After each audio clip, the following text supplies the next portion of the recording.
આજે સુરત મહાનગરપાલિકાનું જે પરિણામ આવ્યું છે, સુરતની જનતાએ જે નિર્ણય લીધો છે એ નિર્ણય શિરોમાન્ય.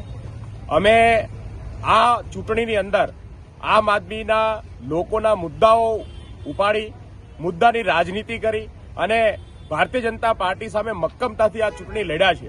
આ ચૂંટણી સમગ્ર વ્યવસ્થાની સામેની ચૂંટણી હતી. આમ છતાંય સુરતની જનતાએ આમ આદમી પાર્ટીને ખૂબ જ મોટા પ્રમાણમાં મતદાન કર્યું છે.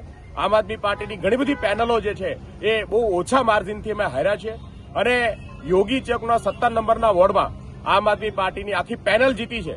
એટલે સુરતની અંદર વિપક્ષ તરીકેની ભૂમિકામાં આમ આદમી પાર્ટી રહી છે. સુરત સિવાય સમગ્ર ગુજરાતમાં આમ આદમી પાર્ટી પહેલી વખત આટલી મોટી પ્રમાણમાં ચૂંટણી લડી ત્યારે આજે મોટા પ્રમાણમાં 400થી વધારે ઉમેદવારો આમ આદમી પાર્ટીના ચૂંટાઈને આવ્યા છે. અમે સુરતની જનતાનો આભાર માનીએ છીએ. હું આમ આદમી પાર્ટીના તમામ કાર્યકર્તાઓ, તમામ યોદ્ધાઓ કે જેણે આ ચૂંટણી ખૂબ જ હિંમતથી, ખૂબ જ ધગશથી અને ધોમધખતા તડકાની અંદર પણ ખૂબ જ મહેનત કરી અને આ લડાઈ લડ્યા છે.